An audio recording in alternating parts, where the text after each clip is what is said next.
This is going to be a lovely pod. All right, this intro could go rogue. All right, this could go. How does an intro go rogue? All right, we'll see. We'll see what happens. You just need to say your name. Is this? Oh, yeah. No, all right, we'll see. We'll give it a go. Right. Oh, I'm nervous. I don't know why, because I feel like I'm going to get it wrong. If you get your name wrong, I'll be bloody baffled. How do you introduce yourself when you're on your sales calls? Hey, mate, Dan, pleasure. On the phone? Oh, Dan, employment here. How's it going? Dan, men know nothing. How's it going? Yeah.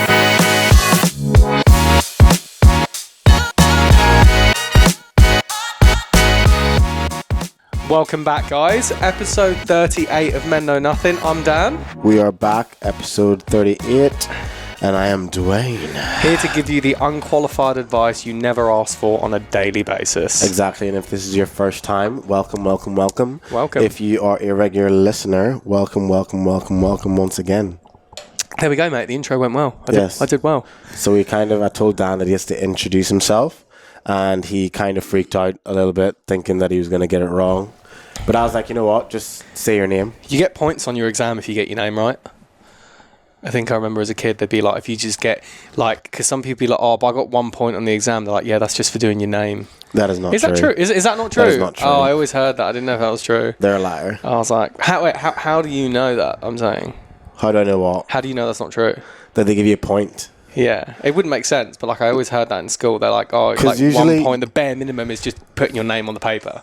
Is this like primary school you're talking about? Oh, maybe like primary school up to the year like 7. I don't know, like doing your GCSEs. Definitely not GCSEs. Do you not think so? No. Fuck. I got a G in one of my GCSEs. I know, I don't know how they do a G. Maybe it was an accident. Maybe it was G for great. Is it not A, B, C, D, E? F. And then there's like F and then there's U or something? Oh, which U is like, or something? Yeah. I never got that. I got in my GCSEs, I got 2 Bs, 3 Cs, 2 Ds, 1 E and an F, and a G. Oh, I got really bad marks in... I don't think you need to say that. We can tell by in GCSEs. Why? That's horrible. Were you quite high? Did you have like always high grades? Yeah, I didn't feel any of them. No. Our school is quite intelligent, so like, I don't think anyone in our year like failed. Yeah, I was pretty bad. Most people got at least a C, like all season up. Well, in my school, I didn't have the school actually. Well, I didn't have the attention span. I didn't like studying. I didn't like the class I did in school. I never found it engaging. I had quite bad ADHD when I was a kid, and for maths, they had set 1, 2, 3, 4, and then they had like the pilot scheme, which was like people who are far precede anyone else, and they're going to start doing A-level GCSEs a lot earlier. Like they'll learn that kind of material, so they're fucking clever. And Lever was actually in that, and I got put in a set 5, and it was a new set that was created that had like 10 people in it, and it was like the fuckwits of the year. Were you actually? Yeah, I was in set 5. Oh my goodness! Yeah, because in our school you had like ad maths. So you could do normal maths, and then the people in our year would do then ad maths, which would be like A-level maths before they actually go in to start A-level. You know what? Those guys... Pointless. Those guys used to get bullied. Like, the nerds used to get bullied, and look at them now. They're probably all doing so well, and the bullies are probably doing fuck all. I never understood ad maths because, like, you're doing maths, but you're going to be doing it again the following year. Obviously, it's like, if you do some early... Do it early now, then you'll know exactly what you're doing in A-levels, but it's just like, it's supposed to be a waste of a year. Losers. Yeah, I know. But anyway, how are we today? Mate, good to be here. It's good to be back. Mate, happy to be here. After the long hiatus. Mate. Getting back into the swing of things. Yeah. Men Know Nothing in full throttle. Woo! Mate, I'm excited to be here, Spent man. the whole episode last time just talking about your Asia travels. I know. And your lost baggage. Update on that. I've spent about $1,500 on clothes. My suitcase isn't coming back. Put a couple of insurance claims in. We'll see what happens. But I have got some new clob, which is nice. He's wearing a new hoodie and new tracksuit New bottoms. hoodie, new trackies, new socks. Not new trainers, but I've given them a bit of a clean. You would think if someone had to buy new clothes, they'd dress better for the podcast, but is this not, here we are. Mate, new Gymshark. This is industry. I like this. This is fucking... He walked in saying, have I dressed like you? And I feel like I've looked like you a little bit. I feel like I look like a little bit. If I had a do-rag on, we'd be the same. We'd pretty much be the exact same. Do-rag. Mate, do you know what I might do? Do-rag dreads. I might get the barber skin. just to do one dread and just leave it just hanging down here. Just one, like a really thin, shitty dread, or like a massive, just really long one. You mean a braid? Your hair couldn't dread. Oh, like all right, a braid. Fuck, all right, a braid. That'd be funny. Do you reckon? Yeah, it'd be funny. Mate. You should do it. Oh my god. Oh my god. Just like attach one. Just like a fake one attached. You can buy them. Yeah. Just go on eBay. Of course you can. Go on eBay and but yes, we are back with another episode of Men Know Nothing. Thank you very much. I hope everyone appreciated the brand change. As usual, please go on to all our pages: Facebook, Instagram, TikTok, YouTube, Spotify, Apple Podcasts, SoundCloud. And do what you need to do. Listen, watch, like, comment, share. Subscribe, and even give us that little 5-star. If you're on YouTube, please hit that notification button so that every time we upload, you get a notification. Do you want to give them a couple of seconds? Yeah, we'll give them 5. Sorry for Dan cracking his thumbs on that, but thank you very much, everyone. Okay, you've probably seen from the title of the podcast. We're talking toxic. Oh, stay toxic, kings.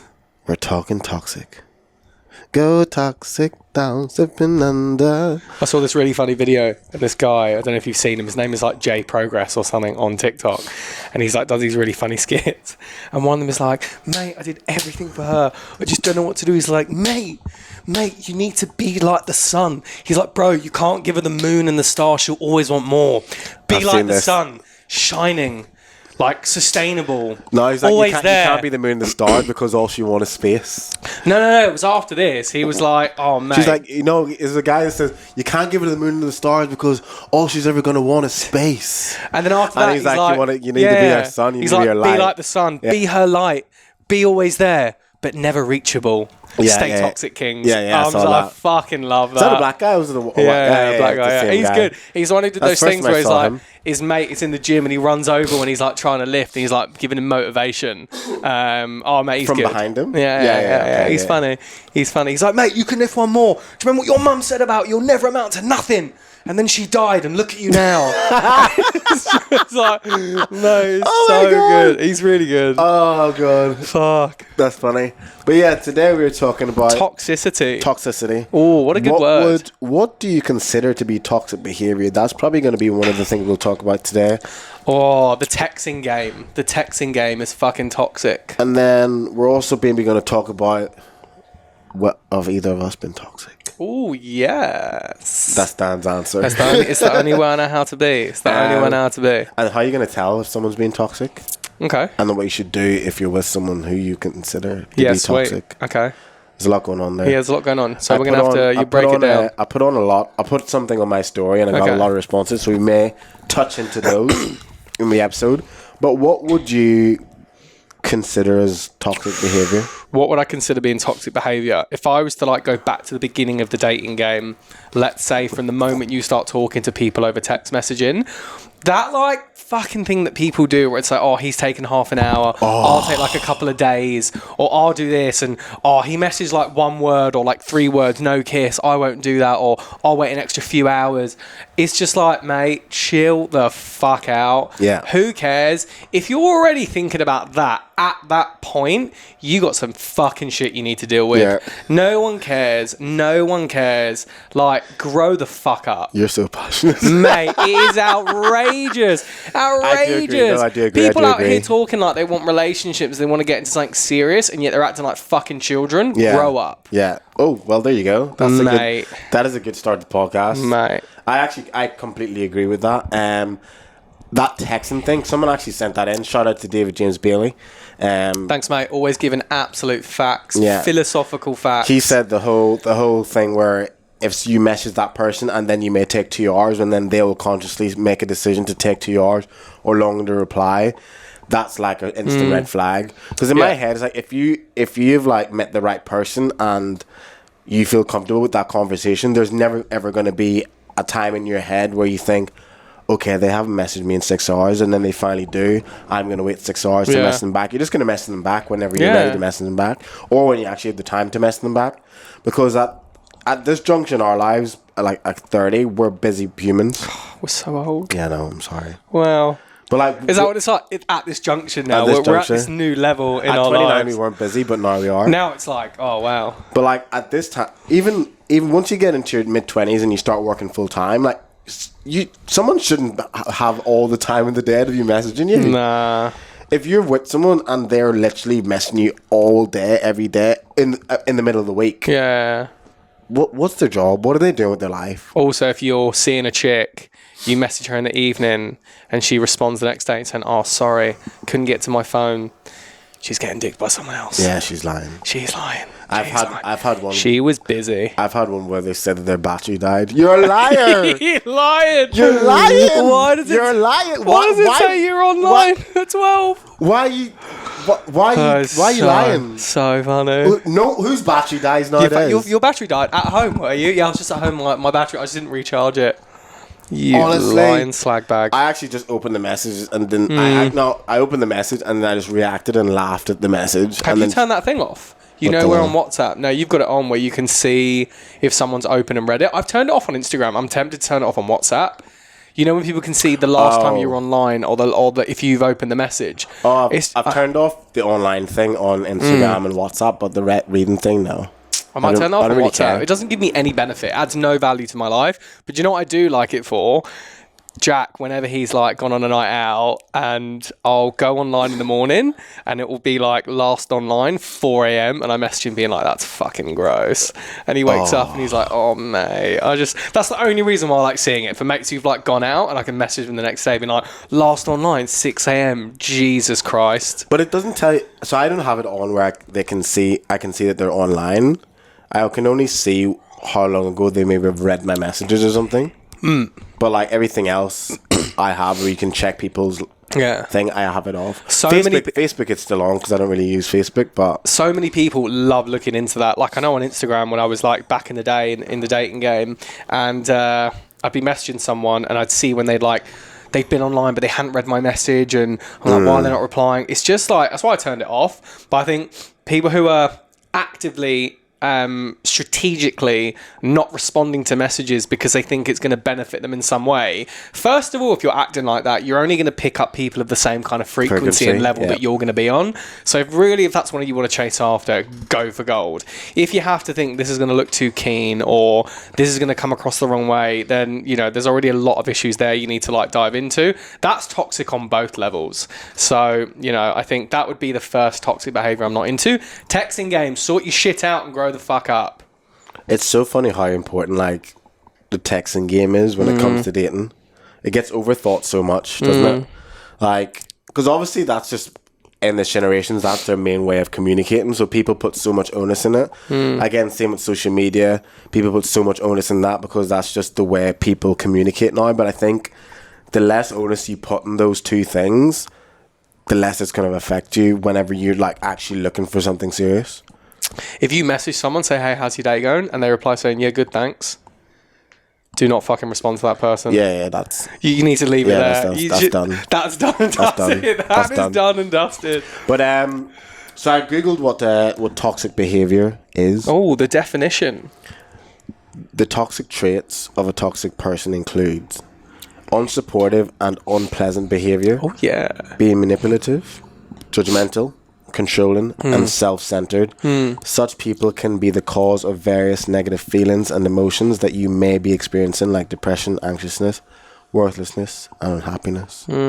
Toxic behavior can also be coincided with narcissistic behaviors as well. I think there's like two parts to that. So there's like toxic behavior, but then there's the people that allow toxic behavior in their life. And you can't control what other people feel and what other people say, but you can control how you feel and what you say. There is a level of ownership and responsibility that you have to take, where if all these toxic people are in your life, you are also allowing that to be in your life. So take ownership and do something about it. I think sometimes as well, which is probably an important point to make, is that sometimes toxic people don't reveal their toxic natures until they know that they have a grip on you. And that's kind of also a flip with narcissism as well. It's like they will pretend to be this like perfect person when they're trying to date you. It's like what we say, it's like for women it's hard for them to kind of differentiate between the difference between a guy who's wanting to just sleep with them and a guy who wants to date them, because a guy who wants to sleep with you is probably going to do the exact same thing a guy who wants to date you will do. So I've heard. So rumor has it. Yeah, rumor. It's I'm just the messenger here. Yeah, I would never do that again. But so that's the thing. So like a toxic person or a narcissist will do these perfect things, and you'll think they're amazing and they're so lovely, but once they realize they have that emotional grip on you, then those little toxic behaviors will start to arise, and then that's where the difficulty comes when you say just kick them out, because now that you've emotionally built attached, like an emotional attachment. yeah, you're now emotionally attached to them. It's like it just makes leaving or even noticing, because you're looking through rose-colored, what's the saying? Looking through a rose-colored glass, I think. Yeah, whatever that saying is. Like, you're looking through that, like, hazed up, like, sun, like, whatever. We got there, yeah. We got there.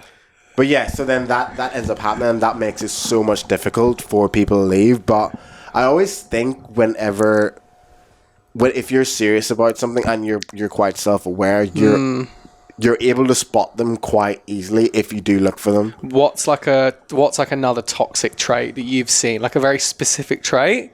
Like we've said, texting, like with the the communication. What's like another thing? Like a small thing that you pick up and you're like, that's fucking... There's some like toxicity there. What's another toxic trait like texting?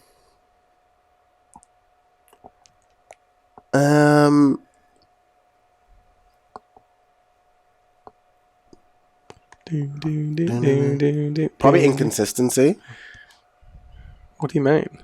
So if they're inconsistent in the way that they communicate, or they're inconsistent in the way that they show up for you. So for something as small as if they say they're going to do something, and they just don't do it. It's a very good one. And even though it's quite small, it like sets a foundation of they're not a person of their word. Do the things you said that you were going to do. Yeah, literally. Yeah, so do those things. If you find that there's inconsistency in what they say and how they actually act in what they say, that might seem minor, but later on down the line, if you decide to actually fully commit to this person, that's going to be a massive issue, because they're going to start committing, like saying they're going to do things that are quite big things, and then there's a good chance they may not do it. Look, we may say we'll do loads of things just to close the deal, and then when the deal's done, we move on.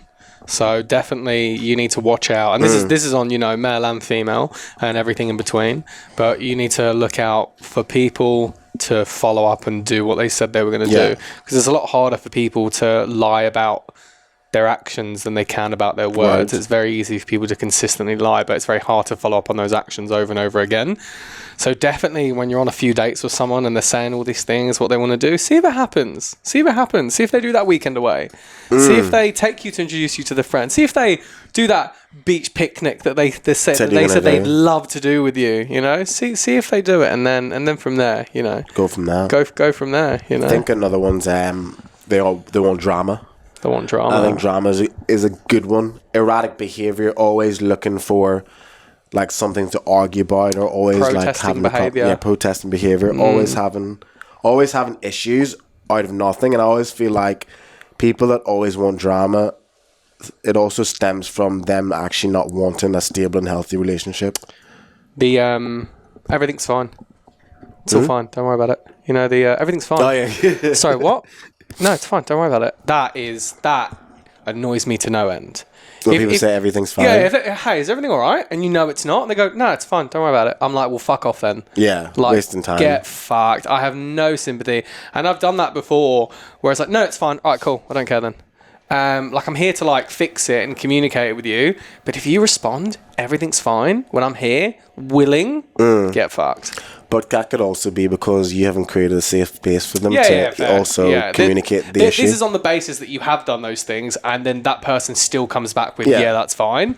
But is that how you've perceived it, or is that how it actually is? No, I'm saying... Because perception is everything. This is based in the scenario that you have created a safe environment, and that person... This is based on toxic behaviour from that person. Yeah. If that person still comes back and I'll just it's fine, don't worry about it. Yeah, that would be annoying. I'll just be like, mate, what are you doing? Just get fucked. I can't be bothered. But even on that, like I just said, I think for anyone listening who may be in a situation where they're trying to approach someone and they may come out and say that they're fine, then you need to also think like it's a two-way street. Is the environment that you've created or in the environment you're trying to have the conversation in hostile? Because if it is, then there's a likely chance that person's probably not going to want to have that conversation with you. You've got to create a safe environment. Yeah, at that moment in time, because they don't feel comfortable. They feel like there's a lot of emotion and nothing great ever comes from heightened emotion conversations. Nah. People got to sit back, relax, take a step back and think, okay, what do I want to say? What do they want to say? What is the issue at hand that we need to resolve? Because a lot of times when there is heightened emotions and there's loads of arguments, what happens is other things that aren't even to do with the initial argument get brought to light. It's like, why are you bringing that up right Where'd that now? come from? Yeah, like that was 6 months ago. Yeah. Why are you bringing Do you remember up on that? Tuesday at 2:00 in the afternoon? Yeah. 23rd of January? No. Yeah, but that would happen all the time. So I think creating that environment for someone to then bring whatever issue that you may have that they're causing in a toxic light is also important. Because even if they're toxic, you don't also want to be toxic by coming at them very aggressively. You want to be like, as I say, you want to be the bigger person and bring that in. What other things would you say? Give me some time. Give me some time to think. Okay. You'll inspire me with the next one. Oh, is that right? Yeah. Because I'll think you of need something. inspiration? Yeah. I'll tangent, mate. Lovely. I'll cut that out, Mate. I'm coughing so much. Yeah, so since I've come back from Asia, mate, I've had a really dodgy cough. Yes, you were in Asia. We get it. Man, I was in Asia finding myself. God, all right. So anyway, I was since you asked, Koh Samui, Koh Phangan. You weren't even in Asia. You were in one country. You were in Thailand. Stop saying Asia, mate. Like that's like people saying I'm going to Africa. I need to go to like South Africa. This is classic talk from someone who didn't go to Asia recently. Yeah. This is just classic. You're such a Westerner, mate. I'm just so grounded. I've come back cultured. Very colonizer of you, mate. I came back with food poisoning and a chesty cough. And no luggage. Yeah, no luggage. I'm so cultured. So I've got one here. So one that I've actually found online was they always need your attention, and this was like the extra bit that I wrote. Have you noticed that the person always needs something from you, whether it's a constant phone call, text, or like showing up at your door, and they always need that sort of emotional support, but they don't actually return it. So what I find is if someone is toxic, they may look to you for all the emotional support that they need, but they never actually return it. So it's almost like an emotional dumping kind of thing, where they're always looking to you for help and always looking to you for the attention without ever really considering, actually, wait, should I find out whether Dan's okay? Or should I find out whether Dwayne's okay?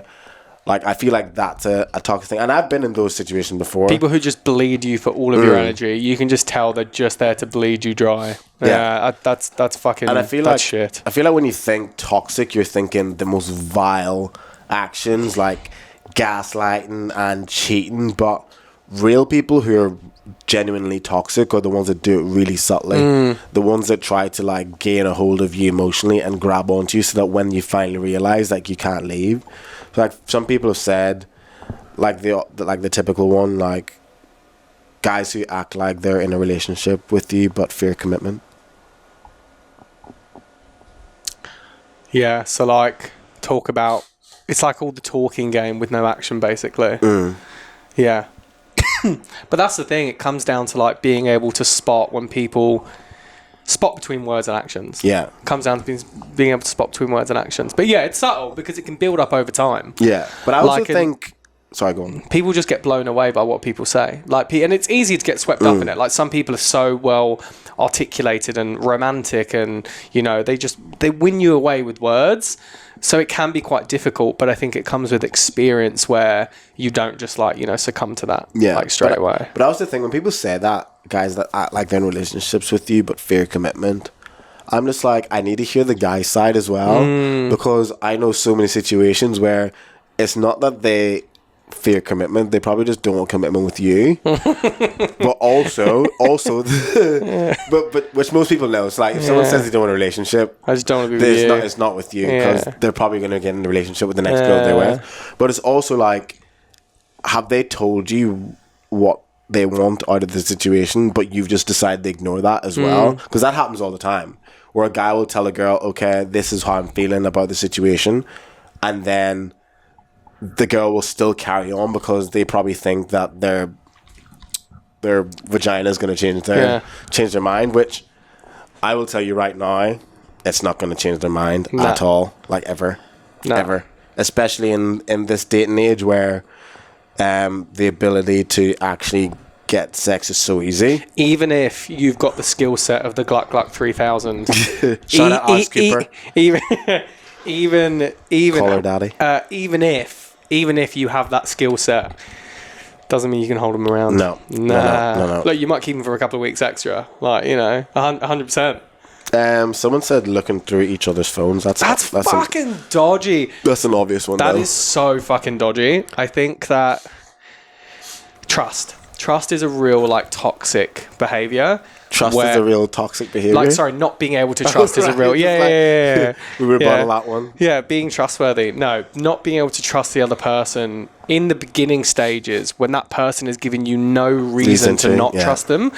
That's a very toxic behavior because clearly something's happened in your last relationship, but what you're doing to the next one is just bringing that baggage in.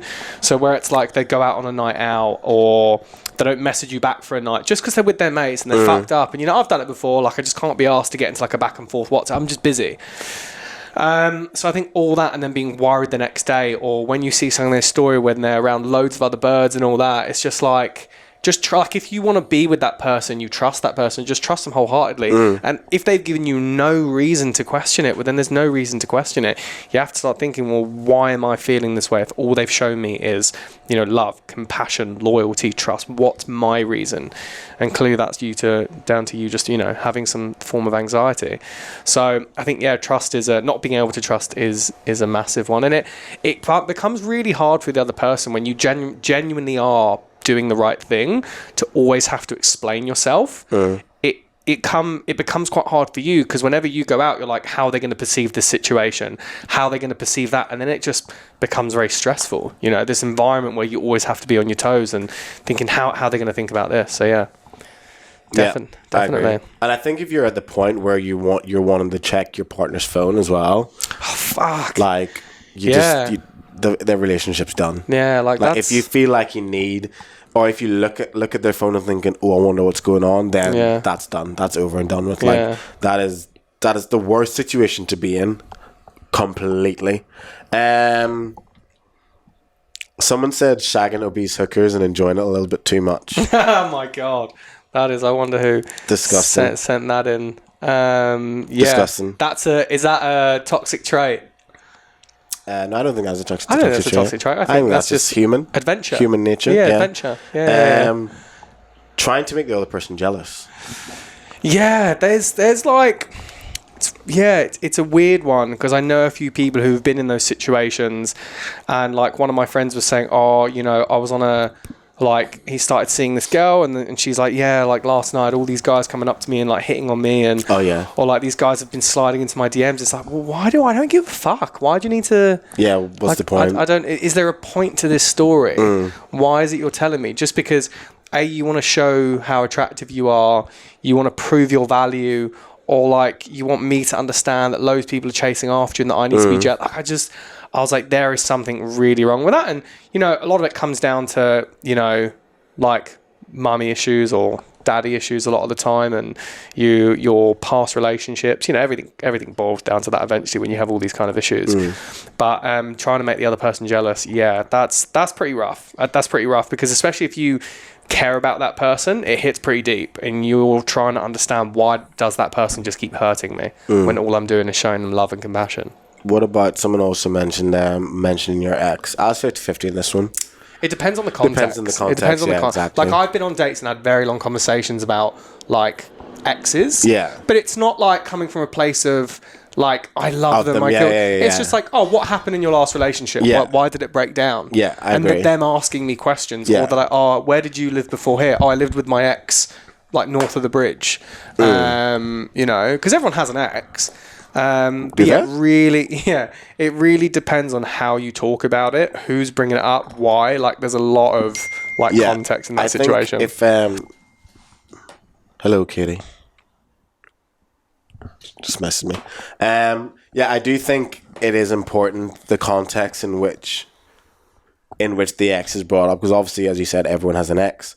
But if it's coming from a place where they're trying to make you jealous, or if you do something like, oh, my ex would never do that. If you like cooked something that was like, oh, my ex used to cook like this, it's just like, and it tasted so much better. It's like, okay, no. It's just like, whoa, what the hell's going on here? Jesus.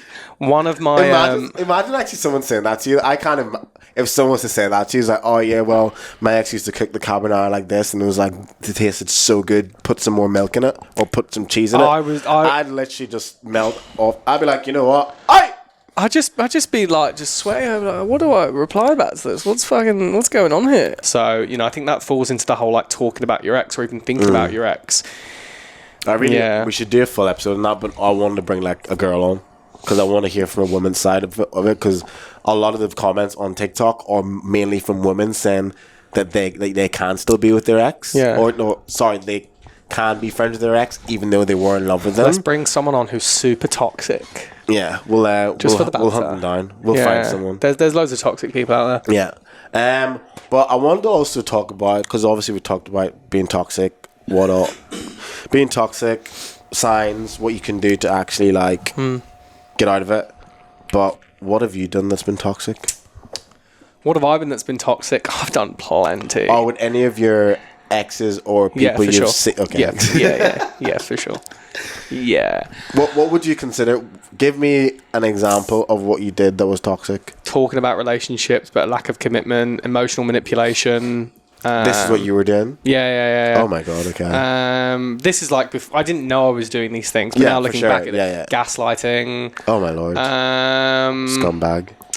Yeah. I think those kind of things, I've done that before, where in one of my previous relationships, I was like, talking about the relationship and how much we loved each other, but would never want to form any kind of commitment for future plans, adventures. You wouldn't, or she wouldn't? I didn't want to, Okay. It kind of like wigged me out, and, I'd always like put it off. And now looking back, I'm like, I can see how bad that looked. Do you think... Yeah, she would have realised that. When I realised when we had, when you have these end of relationship arguments, which you can have multiple times, saying, is this the end, is this it, emotionally manipulating the situation and flipping it onto them as to why we're in this conversation. Oh my god. Yeah. You're such a salesperson. Oh mate, scumbag. But again, now looking back, I can see how toxic that is, and I didn't realize at the time, because in the moment, you know, we're all human beings who want to like defend ourselves, and we all want to be right at the end of the day. And in those moments, I did it, and really like it's shit, but also everything happens for a reason. And if you do ever listen to this, I'm really sorry. I'm not sure which one this is. It could be a couple. Yeah. If you are listening, I do apologise. But yeah, emotional manipulation, gaslighting, basically, when they would... Why do you have such a long list? When they would... When they would... Oh my goodness. I've done a lot of work. Yeah, you have. But when they would come to me with a situation, again, I would just like flip it on them that they're crazy, and they're like making it up and be like, why'd you always do stuff like this? Oh my lord. Mate, fucking awful, bro. But I was doing that because I was very unhappy, obviously. Like, that's why we all do things. We're not happy with ourselves and the situation. But yeah, that's some of what I've done. Yeah. Interesting. I'd be funny now if you just got up and walked out. You're like, you made me sick. And this is where the podcast ends. So thank you very much, everyone, for listening. Thanks, guys. Yeah, cheers. Yeah, mine's not that at all. It's weird because like I haven't had very many like relationships. Really, I've had 3, apart from the one I'm currently in, obviously. But yeah, the first one when I was in high school. This is 4. This is pretty much before. Yeah, this is 4. Like where I would say that the girl is my girlfriend. Yeah. Sorry, ladies. Please keep listening to the podcast. Moment of silence. God. No, I'm joking. Yeah, so the first one would have been in high school, and I cheated, so that's obviously toxic. Yeah. Oh yeah, I've done that too.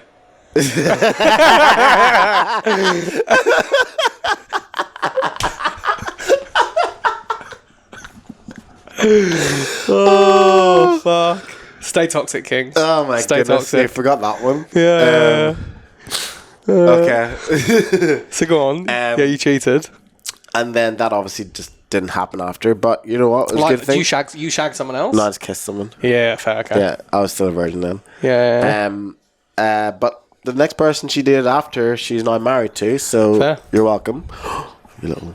And then I was why this is a conversation today is because I watched a TikTok and then Katie's like, "Oh, have you ever done anything toxic?" And I'm like, the only one I can think of is someone who has, but she wasn't really a girlfriend. I was just dating her at the time, and I pretty much was like kind of leading her on, but also I still wanted to like go out and party and have a good time. When you say leading her on, what do you mean? You were like, I was like giving the impression that I actually wanted to be with her, but I didn't really. But I also still wanted to, because I knew if I was to get with her, then I wouldn't be able to go out and do the whole party thing, because it's not her scene. Yeah. I was still in uni. I think I was maybe my final year of uni. So that's like peak Mr. Northern Ireland days as well. You can't.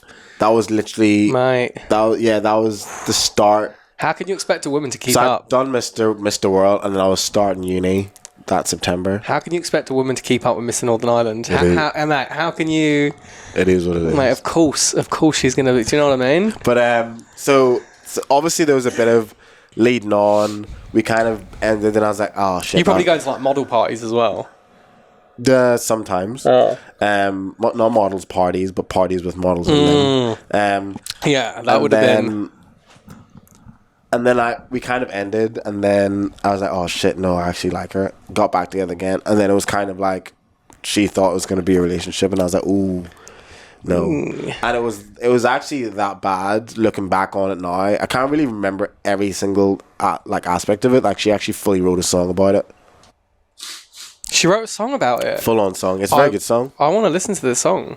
I'm not playing it because then. Oh, you piece of shit! Actually, now that I've said that she wrote a song, they're gonna know who I'm talking about if they listen. She doesn't listen to the podcast. I fucking hate you so much. But actually, I played it the other night and I was like, "Holy shit! I remember this. I even remember the words. It's a good song." Is there some dark lyrics in there? No. I'm not going to sing it. I'm gonna find you and kill you. It's a little bit more beautiful than that. Gonna kill you gently. Can you please stop singing for the people in the podcast who are going to start cutting out? But yeah, I think for me, when it came to the toxic thing, it was more of the leading on thing where I would be with someone, they would want to be with me more romantically and more seriously, but then I wasn't able to commit to them. But I would give basically breadcrumbing. I would give them enough for them to grab onto, so that they would like stay and keep doing my bullshit. Stay toxic. And then that was that. I think that's probably the worst toxic behavior I can think of. I could totally be wrong, and I could just be completely compartmentalizing all my toxic behaviors with girls, and I just don't remember them. So if you listen to this and we ever dated, please give me a shout. Yeah. In our DMs and just say what it is. So it's just to show you know. Then I'll regurgitate them on the next episode. We're all human, you know. Even me and you know, even us, even we can be human. Yeah. You know. I'm not on your level though. You had a list. I've dropped very low and come very, very far. So there's been a big. I thought you were going to say come very fast. I've come very fast and far. So you know, it's been an interesting journey, but it's nice to look back and be like, wow, that toxic guy, he got me to where I am today. You know, all those experiences has created the human that you are today. All those broken hearts. Your girlfriend is very happy. Yeah. She'd like to thank the Lord. Yeah. I make her look happy when we're out and about. That's why. Smile. Fucking smile. Smile for the humans. Yeah. But that is us for today, I think. Yeah, guys. I just remember, you know, be like the sun, shine bright, but never reachable. Thank you very much, everyone. Stay toxic. Don't.